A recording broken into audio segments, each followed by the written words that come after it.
Hello and welcome to another edition of Politics and the Past here from the beautiful Sonoran Desert in Tempe, Arizona at the Center for American Institutions. My name is Robert Ferguson. Today is Wednesday, October the 1st, and my guests today are two gentlemen that if you've been listening to this podcast, you might already be familiar with. Dr. Michael Kenny and Dr. Joel Webster, who are also scholars here associated at the Center for American Institutions. Gentlemen, thank you for sitting down again. Happy to be here. Glad to be here. Well, today, the idea of today's episode is a new theme I'd like to explore, which came out of a conversation with you, Michael, a few days ago, which is the wrong side of history. And so hopefully we can make this a bit of a regular feature where we discuss and analyze maybe political theorists or philosophers who are not ignored, but have been have maybe been dismissed or have maybe been as society has modernized, has maybe they're in the rearview mirror. They're no longer somebody who we call upon in 21st century society as maybe credible. And maybe that's putting it too strongly. But anyway, what I'd like to do is explore people who maybe an ordinary person might ask, well, why bother studying these people? What value is there in that? And so, one of the things that we do here at the Center for American Institutions is that we teach a class that is, in many ways, a history of political theory called The Foundations of Democracy. And it is a 100 level course that students, freshmen from seniors take. And they're expected to engage with debates around political theory that go back to ancient Greece. Michael, are you able to talk a little bit about this course and a little bit about the debates that students are expected to engage with? Yeah, the course is it's not only framed around political theory, it's the great debates often. So, we locate these debates in history. The one from ancient Greece is a debate that we actually find within a single text. So that's during Thucydides' History of the Peloponnesian War. He discovers this dialogue when the city-state of Athens conquered the island of Melos, and there was this great dialogue between the oligarchs of Melos, the Melians, and the Athenian ambassadors. And it gets into this big question of justice versus power. And then we move forward, and then we continue to find these great debates in history. Sometimes they're contemporary writers. Sometimes they're people writing a century apart, but talking about the same ideas. And then occasionally it's an actual debate. The most famous one, of course, is the great debate between Abraham Lincoln and Stephen Douglas. They were actually up on stage together debating this question of popular sovereignty in the new territories. So it's really all about these debates. And it could be questions varying from justice, liberty, sovereignty, anything of that nature. Is that Yeah, no, I think that encapsulates it very well. Joel, is there anything you'd like to add to that? No, I think that's a good coverage of it. Again, the point is getting these students to think about these ideas kind of in conflict. So think about how they are, these some ways timeless ideas of human nature, of power, of sovereignty, of, economic power and relationships like that. So I think in some ways it's getting students to engage with ideas that in many ways that they're very familiar with, but maybe haven't thought about kind of across time and space. So, why do we do that? Why is it important that students learn about these debates? Several reasons. One, it tends to give them a common nomenclature. People might not exactly know what sovereignty means, but when seeing it in debate, they get a clearer idea of it. Same with different types of liberty, be it economic, political, or social. In addition to that, I think it's John Stuart Mill who says your ideas are always sharpened by the conflict with the other side. So you might come in with a really strong opinion supporting one of the two sides of a debate, but if you actually were to be challenged on it, you might not be able to defend your position. This, by looking at the other side, it helps you get a stronger view of your own side, or it might even make you change your mind. It might make you see things from a different perspective and think, well, maybe I didn't know everything. So it's all of these reasons I think debates are so central to education. Yeah, I mean, I think I agree with that. I know that if left to my own devices, and not expecting, not being expected to sharpen my arguments or my own positions by arguing or debating with somebody else, I know that I can go into some pretty strange places that don't make a whole lot of sense.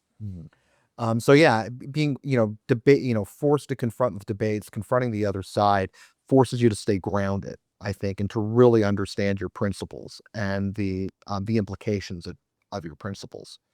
But Joel, why should students in 2025 care about political debates that are 2,000 years old? And I mean, we can understand maybe why a philosophy student, but why maybe a non-philosophy student? Why a student who just maybe, you know,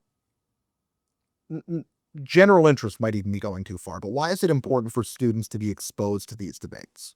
Yeah. So the biggest reason, I think, beyond what we already kind of talked about, is the notion that for many of these ideas, these are very foundational to, particularly for American students, the American system, right? Is that all these ideas, for better or worse, have been kind of built upon each other to get us to this point where, I mean, very specific examples are, our founding fathers, they had read these people. They had read Montesquieu. They had read Machiavelli. They had read Thucydides. They had read all these types of folks. Now, did that directly impact the Constitution or the Declaration or any of these other things? Maybe, maybe not. In some cases, we can be certain it does. But in other cases, it's simply, this is what is bouncing around in their brain as they're thinking about these things and they're planning these things. And so to understand the system, to understand why the world is the way it is, I think you have to understand how it got here. And this is a huge piece of that.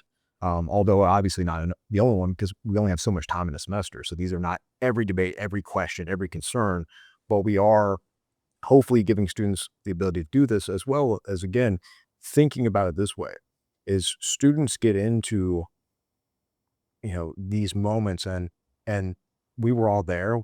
We think we're very smart. We think we know everything. We think we've thought some of these things through, but in some cases we may have assumptions or beliefs that we haven't really thought through. And so in some ways, these engaging with these questions makes us go, well, why do I believe that? Or why do I think that? Or why do I want that? Why do I want a government that does this or that? So Yeah, I think that's true. Nobody's ever smarter than they are when they're 18 years old, right? yeah. That was when I was smartest, and ever since then, I've just been getting dumber. So, yeah, I think that it kind of does help build that humility. I think one of the things that's important for students to encounter is to realize that they're not the first person who ever thought of something. Yes. And they're not we are not the first generation to have this debate. Sometimes these debates may be looking a little bit different, actually go back thousands and thousands and thousands of years. So, um, this is, I think, so I think that's why we encounter these debates, but why why should it matter? Why should it matter to historians? We're all historians here. Why does political theory matter to historians? Well, when I think of political theory or political philosophy, there are really two main sides to it. I think you could sum it up with the descriptive and the prescriptive. The descriptive, that's where you get into this nomenclature that I talked about. This is where you get clear definitions on on terms like government, sovereignty, the legislature. This will ensure that historians are talking about precise terms when they engage with debates with each other. So I think that foundation is very essential. The prescriptive side is actually where it gets a bit more interesting. The prescriptive side is not what is government, but what should government be? What ought it do? And especially as a modern European historian who studies revolutions, French Revolution, Revolution of 1848, Russian Revolution. Modern Europe is just almost a continuous revolution. This is the application of prescriptive political theory. French revolutionaries were reading Enlightenment thinkers. They're trying to put it into action, and seeing the real world impact of political theory is really important, because that's what so much of modern history is. We could say the same thing about the Russian Revolution, the reading of Karl Marx and other prominent socialist thinkers, even the people who in their day may not have been considered that important. Marx actually, died in near obscurity, but was resurrected with the Russian Revolution because some people were reading him. Well, there's the old argument that Marx would have, I can't remember who said it. It might have been Schumpeter, a European economist named Joseph Schumpeter, who said that Marx would have died an obscure Ricardian had it not been for Vladimir Lenin. Yeah.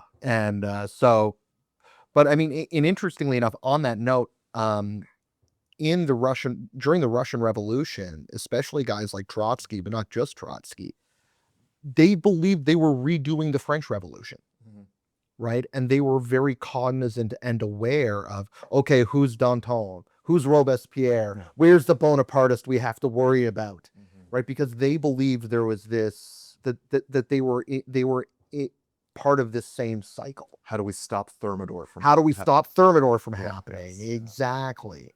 Right. And Thermidor, of course, being the counter-revolution. Right.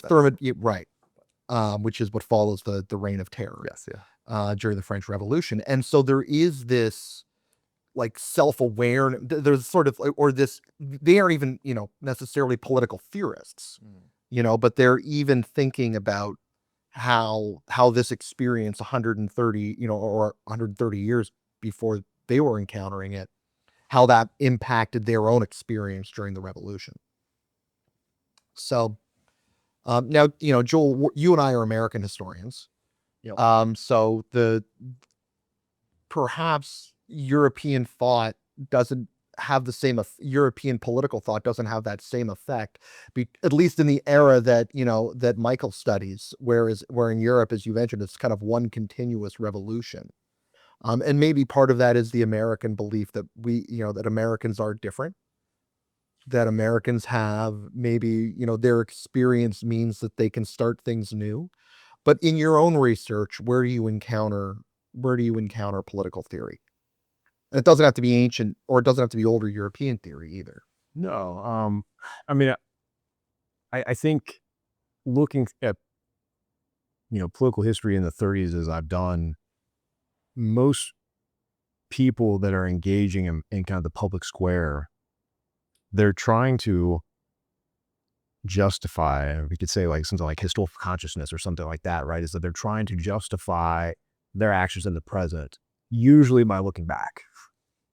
And so you have, especially, but let's say, for instance, with the split in the, Southern Democrats and Northern Democrats, is both sides are trying to do things that the other side doesn't really like, but they're usually trying to invoke the same people or the same kind of ideas. So they're both appealing to, say, Thomas Jefferson, and they're saying, we are the party of Jefferson. We're the ones who are, carrying forward that banner of what he believed in, what he saw, what he wanted to do with the world.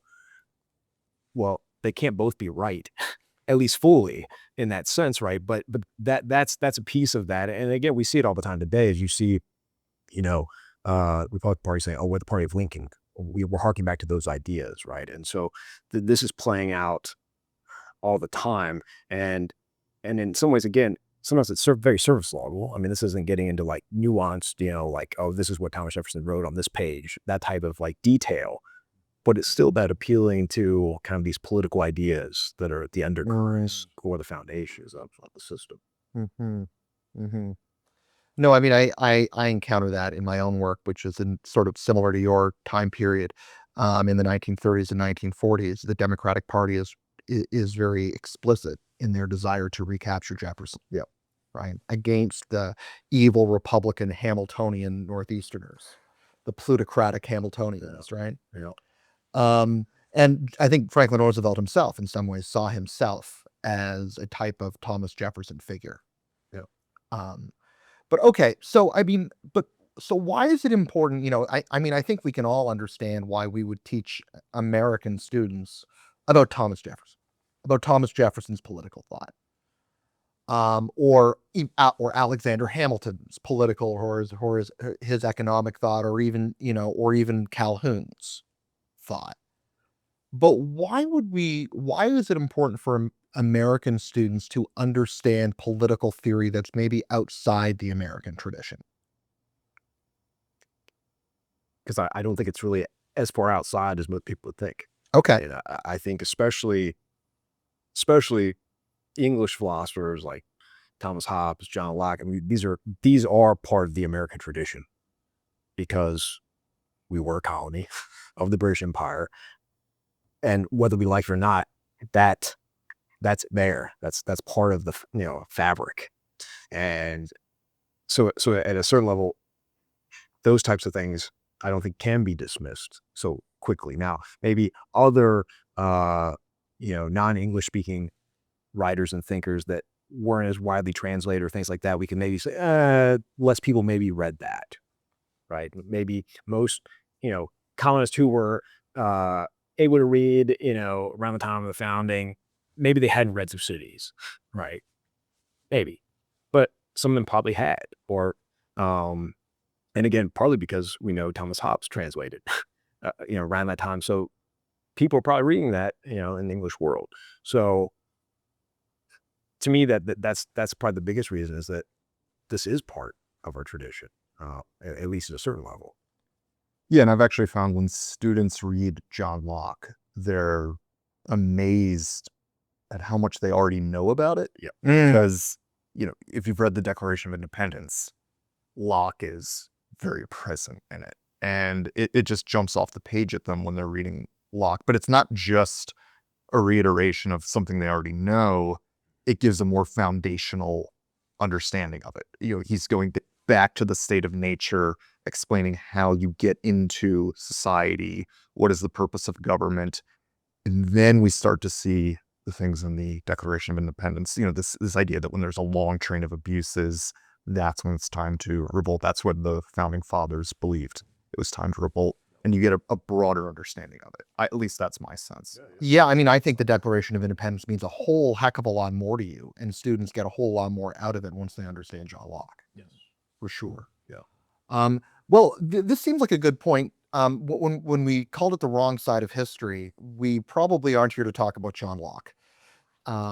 Yeah, we're here to talk, but John Locke is a good entry point to this, because we decided today we were going to talk about John Locke's great counterpart, and an opponent, Thomas Hobbes. Now, before we jump in here, if you're listening to this and looking for Hobbes experts to discuss like detailed notions of Hobbesian philosophy, you're probably in the wrong place. I mean, I can't speak for you guys, but I'm not a scholar of Thomas Hobbes. I am not a Hobbesian scholar. I believe Hobbesian is the adjectival form of Hobbes, but okay. I'm not even sure. That's how little I know. As I believe so. Yeah. So we are not Hobbesian scholars here. So, we may say things here and there that that an expert in Thomas Hobbes might be able to refute. But we all do teach Hobbes, and we all have at least enough of a familiarity with him to be able to grasp, I think, what's important and valuable from Hobbes's political theory, and and hopefully at least convey that to students and get them to have an appreciation for him as well. So, Michael, I'm going to ask you to answer this question first, and maybe Joel can then pick up on it. First of all, who was Thomas Hobbes? Well, Thomas Hobbes was an English philosopher, born in the year 1588. Off the top of my head, I know it was the late 16th century. He was a really important figure in something we sometimes call the English Renaissance. So he often gets taught in the context of the Enlightenment, but he's really setting the foundation that later Enlightenment thinkers would critique. Now, what else can we say about Hobbes? He was Oxbridge to the core, went to both Oxford and Cambridge, studied mathematics and ancient philosophy, a rare double major, these certainly today. Hobbes was, in his younger days, a monarchist, believed in the value of monarchical government. His view was really changed during really probably the most important event, well, one of the most important events of the 17th century in England, and that was the English Civil War. Of course, this great war between the parliamentarians and the monarchists over this question of what in England should be sovereign. Now, Hobbes really took this event to heart. I mean, in some ways, he saw the darkness of human nature. He also, being a committed monarchist, had to flee. Because the monarchists lose. They would ultimately lose. Even when things are looking back, he goes to France. And interestingly, he's actually the tutor to the sons of the king who would be beheaded, of course, in 1649. Charles I is the king beheaded, and his two sons are tutored by Hobbes in France. And it is during that time in exile that Hobbes begins working on his magnum opus, his masterwork, Leviathan. And that's what people know Hobbes for, first and foremost. In this work, Leviathan, published in 1651, he gives his broad theory about governance, sovereignty. It is what he believes government is and ought to be. Okay. Joel, is there anything you'd like to add to that?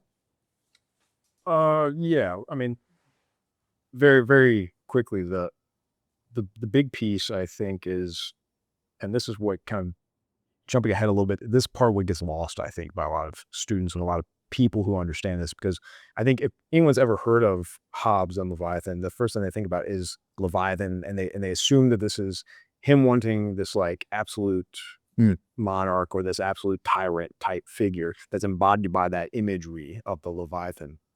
But and again, the war changes some of this, but his argument is about a commonwealth, which can take many, many forms, and he actually argues for several, though he does seem to think monarch is probably the best of the batch in some way.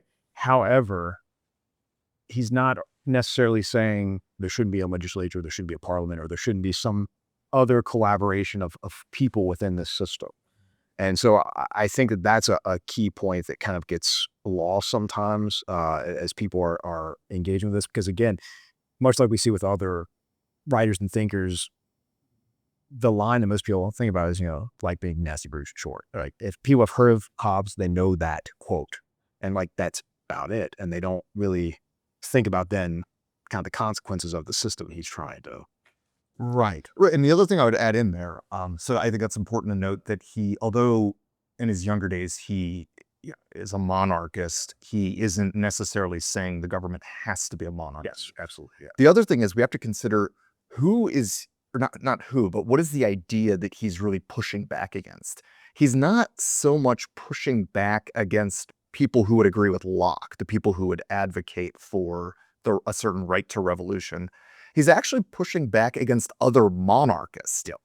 People like Fillmore, King James I, people who believed in this divine right of kings. Right. A very, I would say, English Protestant idea that kings are descendants from Adam who were given dominion over the earth, and therefore they have this divine mandate. He's saying, no, that's not good. What we need, if we're going to have any lasting, stable system, we have to give a materialist explanation.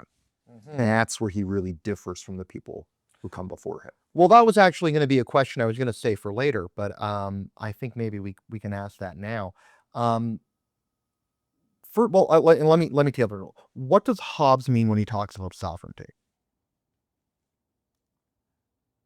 Well, I mean, at a fundamental level, he means governmental power. And where he differs from, say, a contemporary 21st century understanding is that he believes sovereignty must be absolute.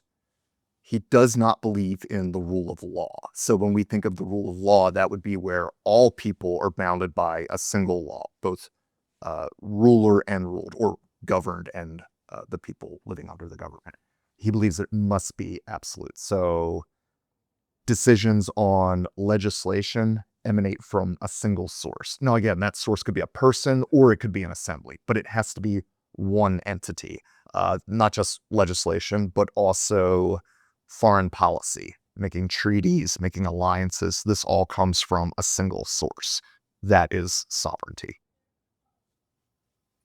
Joel, would you agree with that? Yeah. No, I think that's quite accurate. Right. And I do think that people have this notion with Hobbes that he's supporting the divine right of kings. Oh, yeah. That, Right. And he absolutely isn't, because he is a, rather surprisingly for the early 17th century, a materialist. Mhm. Now, can you explain? I mean, Joel, are you able to jump in and tell me, or maybe Michael, you want to explain what materialism is? Well, he believes that there is a natural explanation for things. So actually, if you ever get a chance to read all of Hobbes, which is quite an experience, he begins with what are the two drives in people? Like, what do we want? And he says it's aversion and attraction. We like some things, we don't like others.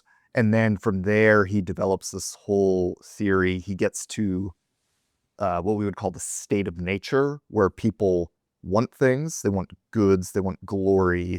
It could be a number of things. What is their aversion? Their aversion is fear of death. Okay. And from there, we have the foundation for leaving the state of nature and entering into society. So the attractions that we have, in some sense, get people to be very competitive, not just competitive, but violent with each other.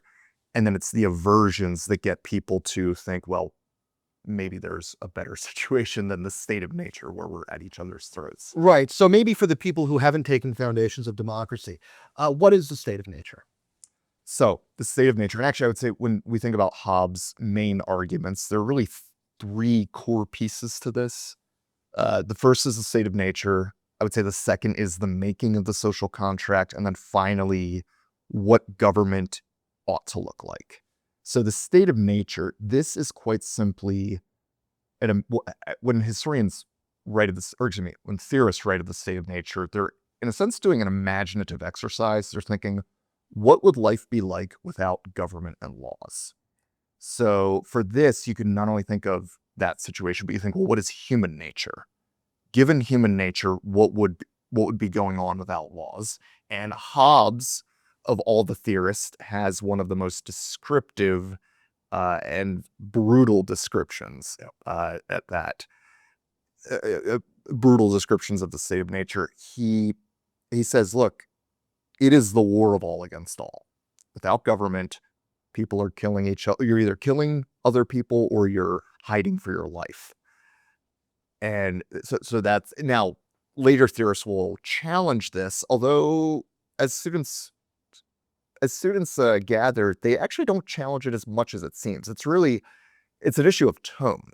Hobbes emphasizes how brutal the state of nature is.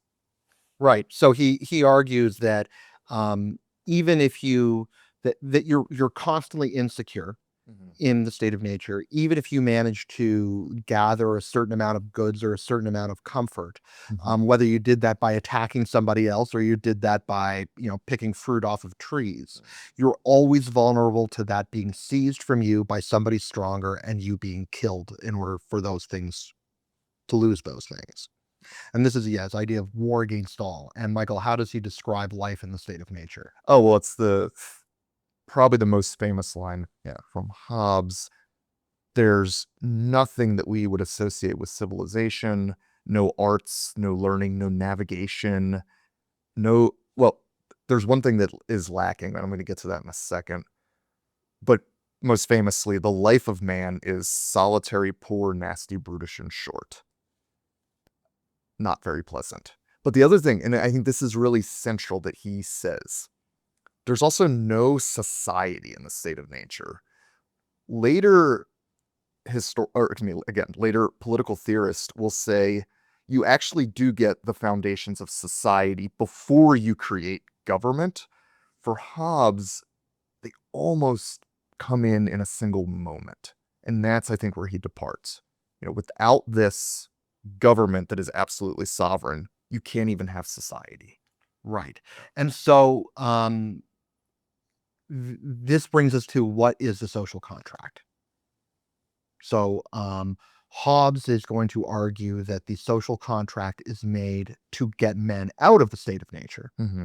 And Michael, do you just want to reiterate why men want to leave the state of nature according to Hobbes? Well, again, it's fear of death. That is the primary thing, and that leads men to make peaceful accord. Now, again, what is the social contract? There are a couple elements to it. The big one that's, I would say, most foundational, people come together and they give up certain liberty for security. They give up the freedom that they have in nature. Now, Hobbes, it may sound like nature is terrible, but you are free.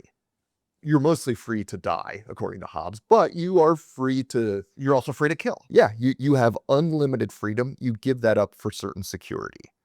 Now, the next part of the social contract theory, which both Hobbes would say and then his later critics will say, is that government is only legitimate when it's acting in the trust of the people.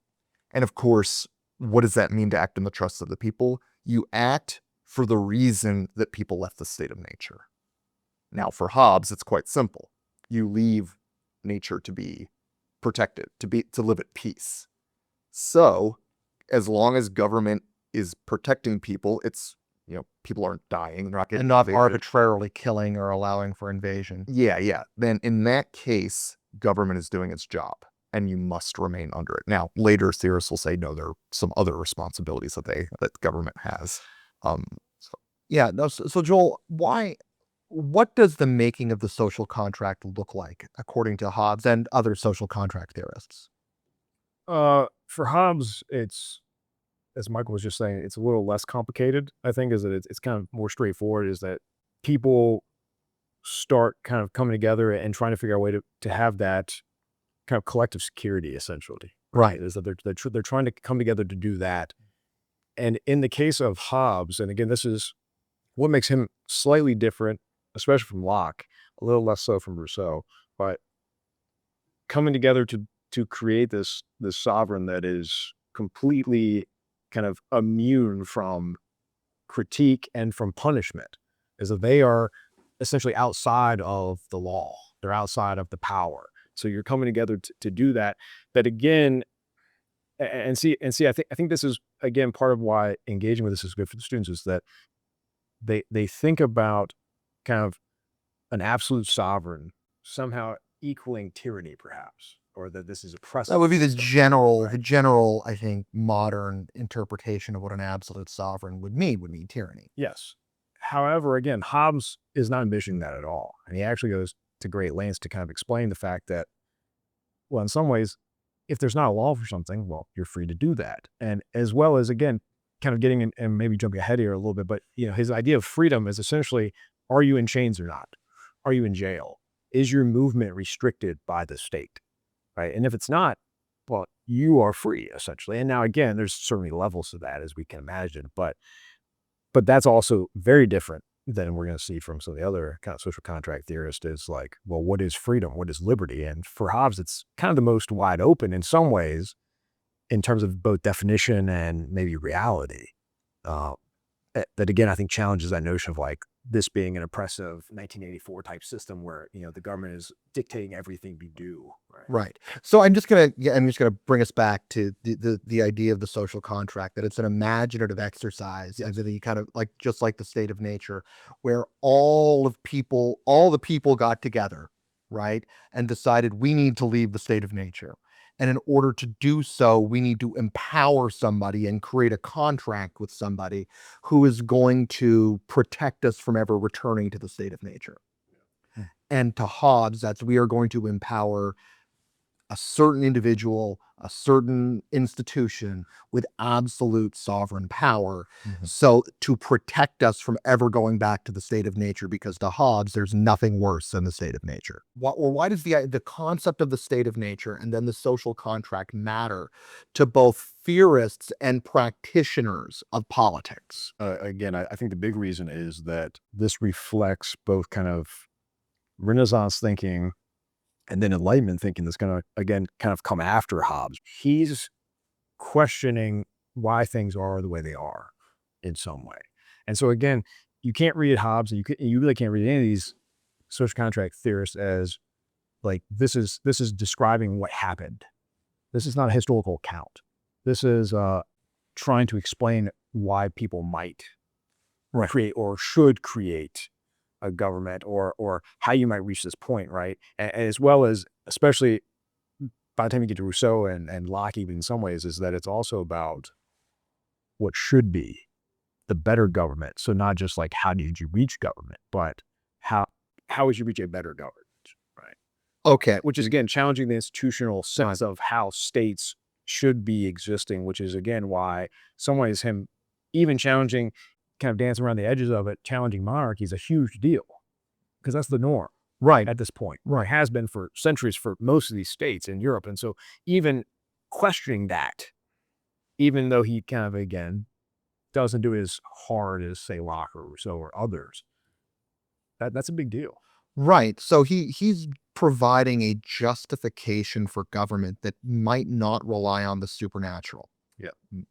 Right. In the sense that the divine right of kings that preceded it was that, well, you owe the king your authority because you owe the Lord his, you owe God authority, right? That you are expected as a Christian to submit to the authority of this descendant of Adam, right? Whereas after Hobbes is saying, no, we owe our allegiance for other reasons, which again is happening at the time of the English Civil War when you use the term Civil War, I think in American history, we imagine two armies, sort of two big, modern, organized armies meeting each other at these battles in these very famous places around the United States. And there's some of that in the English Civil War, but there's a lot more what you might call anarchy. And I think this is the thing that a lot of what shapes Hobbes' thinking is he's actually confronted with anarchy, which to Hobbes looks an awful lot like what he imagines the state of nature to be. Yeah, and I think one of the things that makes Hobbes so revolutionary is that he's essentially making an argument. It is in your self-interest to submit to this authority. He's not saying it is a matter of piety that you have to sacrifice something in a sense. He's saying no. And the fact that he's playing on self-interest, that really could rub people the wrong way. Saying, why are you encouraging self-interest here? But it is what he's getting at. Right. And I think self-interest versus piety, I think, is a really important way of putting that, because again, he's arguing against some of these more traditional thinkers, guys like Filmer. Yeah. And what does Filmer argue in the book? Is Patriarcha? Is that what it's called? Yeah, that's his famous work, and it's essentially what we talked about earlier of the divine right of kings. My knowledge of Patriarch is limited for sure. So, but yeah, it's this concept of the supernatural being the basis of governance. Now, what's fascinating actually is that Locke later will refute it because it was republished in the 1680s, I believe. Yeah. So. Yeah, after the Restoration, and I think in the early years of James II, I think it's republished. James, I thought it may have been late years of Charles II. Might have been late, yeah, somewhere in there. Anyway, but yeah, okay. So I mean, and I think that this is why Hobbes is revolutionary, right? And so let me ask. So we kind of touched on this a little bit, but why are students then, to use a Hobbesian term here, why do they have maybe a natural aversion to Hobbes? Well, I think it's because they read this idea of giving up liberty for security. And maybe they're reminded of that Benjamin Franklin quote about not being worthy of either if you give up your liberty for security. I might be butchering that. I'm a European historian. But they read that and they think, oh, that's un-American, or that might be one example, one way that they think of it. Though I think that's a bit of a red herring, because every social contract theorist says you give up your liberty from the state of nature for security. Hobbes emphasizes it. And that's really, I think, that emphasis, and students, I think, respond more often moved by rhetoric more than the content of ideas, or at least rhetoric is an important part. And when you start reading things like nasty, brutish, short, the sovereign gets to determine the ends and the means, all of these like really stark phrasings, that's what's going to really stick out to students. They're going to read that tone and they're going to think, oh, I don't like this. This is just, you're giving up too much. In fact, I've had students say you're giving up too much. I say, well, you're not actually giving up any less, at least in that initial social contract, you're not giving up any less in Rousseau or Locke. Everybody leaves the state of nature. Sure. Are they maybe concerned about the implications that there is practically zero restraint on the sovereign? Oh, certainly. Joel, what do you think? What is like, what are some of the things that create aversion among students to Hobbes? Again, I think it's the context of the absolute sovereign piece that I think for a lot of people, either correctly or incorrectly, are reading that in the sense of like this creating a potential tiered situation. However, I think there are some pieces to it though that they're missing in the sense of, one is that he makes the point that, again, Locke becomes much more famous for, is the fact that you have this sovereign that, yes, the laws of man may not apply, but the laws of nature still do, right? And so there's that piece. But then if you really think about with the other, and this is probably a very superficial, but Hobbes is already written in English. It's Old English. And most most versions you read of it had not been edited for reading pleasure, right? Whereas most people who are reading, say, Rousseau, they're reading a very modern translation in English of that. So the clunky language, the old words aren't really there. Maybe the viscerality, I may be inventing that word, Yeah. but the violence of the language. It's old feeling in a certain way that probably complicates some of the nuance maybe that is actually within Hobbes. Yeah, I think the other big issue, and it's connected to this question of absolutism, is that Hobbes bifurcates sovereignty from liberty. He says you can be just as free without having any share in governmental power. In fact, I think you could certainly read Hobbes and say, if the government is really just concerned with maintaining peace, there's a whole lot of stuff that they're not going to legislate on, and your day-to-day life could be freer. And students, I think, are hesitant to think of that possibility. They tend to assume, and again, this might be because a lot of modernist thinkers talk about self-interest in politics. They will say, well, if a government or a single individual who's ruling has the power to restrict freedom, they will. But I don't think Hobbes was intending that. He was certainly restricting your political freedom. People will have no oversight of government, but how you run your business, he even says the diet that you choose, government doesn't care. I really think that's a great point because, again, especially in the modern context, I think we assume that some form of kind of popular sovereignty is important, that the people having a voice is very, very important. And if you're creating a system that assumes that there shouldn't be that, and again, this is where Hobbes is very reflective of the context within which he's writing, is that if you go back and look at the speech Charles I, as he's getting executed, he says essentially the same thing, that a subject and a sovereign are not the same thing. The people should not have anything to do with their government, that those are two different things. And so in some ways, Hobbes is very much reflecting that kind of context again, that is kind of the normal way of thinking about people's relationship with their government. Yeah, and I mean, I think in the 21st century, students and adults and most people who are alive today have a hard time imagining an absolute sovereign that isn't highly tyrannical. And I mean, in the sense of very restrictive of liberties that go beyond participation in government. I'm trying to think of one off the top of my head, and I can't think of one. So I think there's a natural desire or a natural proclivity to equate representation, at least in government, with liberty and with a broader liberty than just the ability to vote.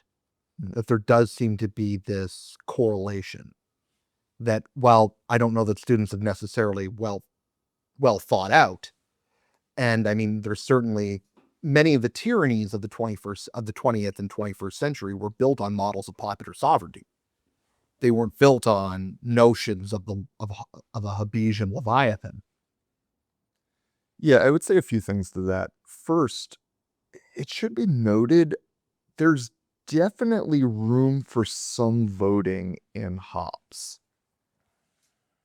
I think most scholars would say, you get that vote for the original creation of the sovereign, but then after that, you don't get to vote.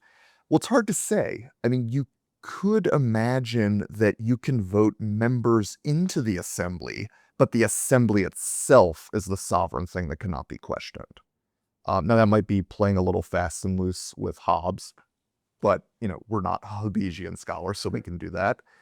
Also, there's a chapter that I assign that it's a really tough read. It's called Of Systems, of systems, both political and private. And Hobbes talks about, the sovereign, if he wants, he can allow representatives to come from all over the state and petition the sovereign. Now, certainly people in different localities could vote for representatives to go petition the sovereign. And Hobbes sees this as a very efficient and effective way of governing. Certainly you could have regional voting at that point. At that point, you're almost getting to the creation of a parliament that has a sovereign with absolute veto. Not to say that it would be a parliament, but it would be a type of advisory board.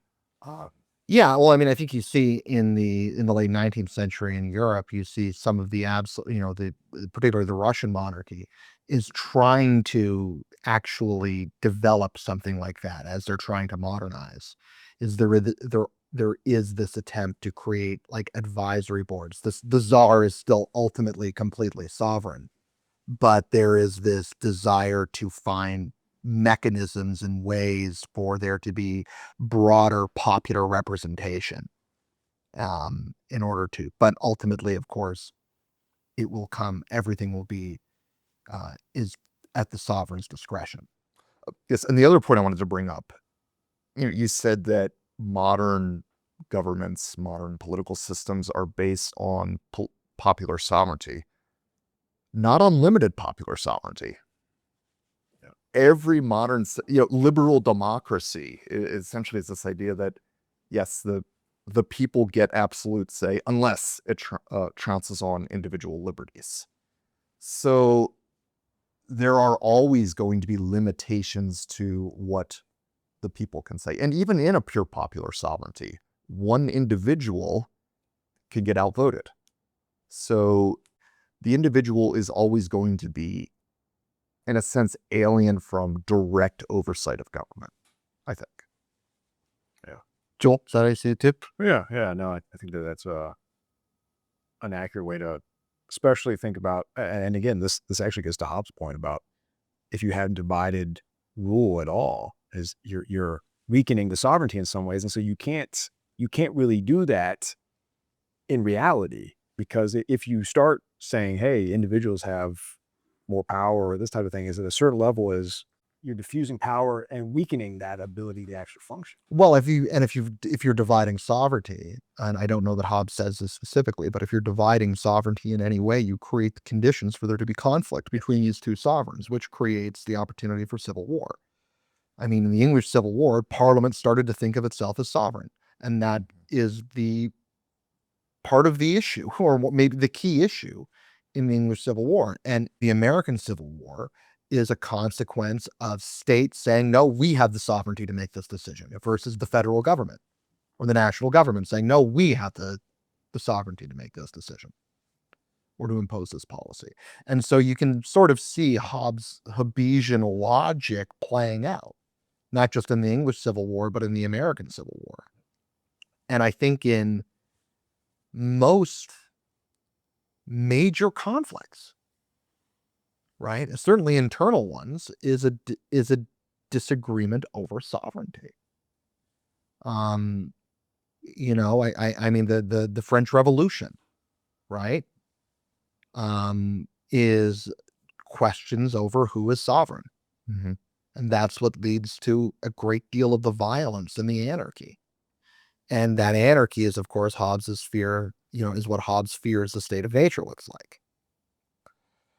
So,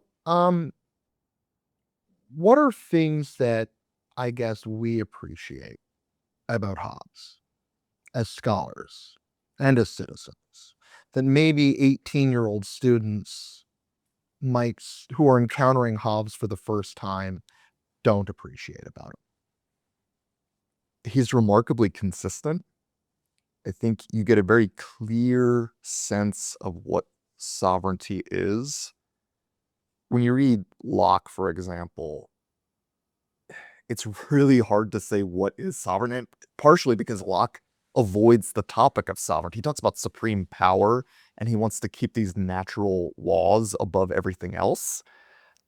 But then when you think practically, what does that actually look like? It's kind of hard to imagine.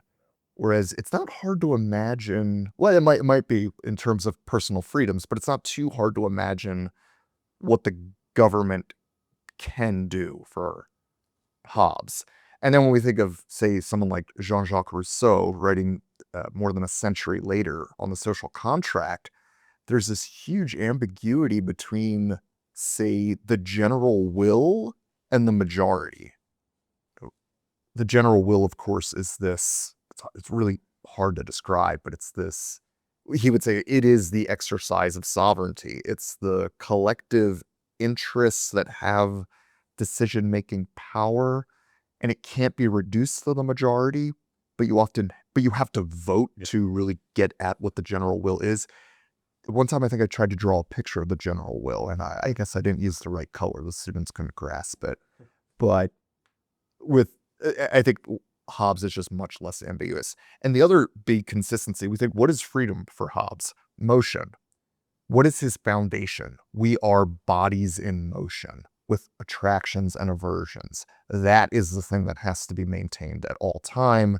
The government, if it is allowing freedom of motion, it's doing its job. Right. However, I mean, I suppose the inconsistency or the ambiguity could come in Hobbes in his, if the government is arbitrarily killing or is restraining motion, is that justification for revolution? That would be where the inconsistent, I don't know, is it, because as you said before, there's still an implication that natural law, or not, he wouldn't use the term natural law, but let's say the conditions of nature are going to limit the sovereign. Right, whereas Locke says the monarch is in the state of nature. Oh yeah, certainly. Yeah. You know, so but I hear you. I think that consistency is very clear, and I think it also, with this idea and this notion of sovereignty being in one place at all times, always makes for a less muddled political situation. Yeah, and I think it helps students understand what exactly sovereignty is, if they can at least pin it down. Right. Joel, what do you appreciate about Thomas Hobbes? I mean, for me, it's his beard, but you know. No, it's a great beard. No, I think for me, it's the sense that he's both kind of challenging the status quo while some ways maintaining it. And he's doing so, again, in a less radical way than I think the other social contract theorists or other, again, upcoming Enlightenment thinkers in general are doing. But he's starting to kind of question that. And he's doing so without really breaking the rules too much, right? He's not shattering the Overton window, he's shifting it slightly. And he's expanding some of these things. And he's asking, in terms of the sovereignty thing, he's really talking about political sovereignty, but he's also talking about, I think, religious sovereignty in some ways too, is what should the state's relationship to religion or religious institutions be? And he's doing so not from, say, Joseph de Maistre's position of like they are the same, or they should be kind of equivalent, or that the Pope of the Catholic Church or whatever should be supreme, but saying, you also can't have that divided power either. And so I think that that's a very interesting take on this, that the sovereignty question, isn't just about political power. In some way too, it's about religious power and how that kind of interacts within the state as well. And so that's something that, again, I think he engages with in such a way that like none of these other thinkers are really doing at all. And most of them actually kind of ignore that aspect, or maybe even Rousseau is like rejecting it even outright. But in a certain sense, he's the one who's still kind of engaging with that question, which again is at the surface level means he's still kind of stuck in the status quo way of thinking at a certain level. Is that's the way people are thinking about these relationships. And so in some way he's not fully breaking with that, but he's also not accepting the norm perception of that. Yeah, I think that's right. I mean, I think when I read Hobbes, I see somebody who's, encouraging some form of, there's definitely modern thinking going on and encouraging a modernization of authority and modernization of sovereignty, but just of a person's relationship with government to get it out of the superstitious, to get it out of what appears certainly by the 17th, by the late 16th and early 17th century to be a way of modeling governments that is no longer working, or is no longer, or does not appear to be effective anymore. Yet, while at the same time not allowing things to slip into complete anarchy, which of course it will slip into anarchy virtually everywhere at some point over the next 200 years. Yeah. And I mean, I think, again, this question of sovereignty is so important that, again, almost every major political question today, and maybe forever, has come down to this idea of sovereignty at its center. And maybe not every one, but most of the most important ones. Mm-hmm. And most of the most important conflicts. I mean, right now, we'll look at the European Union, right? I mean, ever since the Treaty of Maastricht, that has been one grand question of sovereignty. Yeah. Right? One doesn't have to accept a Hobbesian notion of what the European Commission looks like, right? But to appreciate that, whoa, this is divided sovereignty when they're not at war with each other. This is pretty muddled, yeah, and confusing. And not to mention the various problems that happens inside of the American Federation. Well, anyway, thanks very much for sitting down, guys. Any concluding thoughts on Hobbes? So this is something I try to leave the students with when we're talking about this. Again, to potentially think about the difference between, Hobbes, Locke, and Rousseau in particular, is, again, if they assume that this absolute sovereign of Hobbes is creating some tyrannical government, right? How is that actually different than the absolute sovereign that Rousseau creates, right? Certain level is this, if one is going to lead to that, how does the other? Because that's essentially, yes, it's divided in some sense in Rousseau, more so than Hobbes. But So what does Rousseau's thought create? well, again, as Michael was talking about, it's a little convoluted in certain ways, but the best way to break it down is this: that Rousseau is envisioning people being the sovereign while also being the subject. And so they are the creators of law or the reflection of the general will, but they're also the individuals who are like bound by that system, right? And so, and again, if you think about one, his most famous phrases is that you will be forced to be free, right? So how is that different than Hobbes? I mean, at a very basic level, I'm not saying there aren't differences, but how is that kind of trying to create this absolute sovereignty within the people? Yes, it's divided in that sense because it's not one individual or a small collection of individuals, but that could create the potential for a tyranny as serious or more serious than I think a division system. Yeah, as an individual, you are still under the sovereign. Yeah. In Hobbes. Both. Yeah. Now, collectively, you are part of the sovereign in Rousseau in a way that you're not in Hobbes. But in terms of individual rights, I mean, does Rousseau is a little quiet on that sort of thing. Sure. Like, what do minority rights mean under the general will? Right. Whereas in Hobbes, provided, the eye of Sauron is not, looking at you at a given moment, right? There's no real, the minority rights are not threatened by majority rights, certainly, in at least theoretically. Yeah. Right. Yeah. Unless the sovereign decides that for whatever reason, your minority rights are a threat to the safety and security of others. Right. Okay. All right. Well, thank you very much, guys. It was, I learned a lot. I got a lot out of it, and hopefully our listeners did too. Thanks again. And we'll hopefully do this feature again soon. See you then.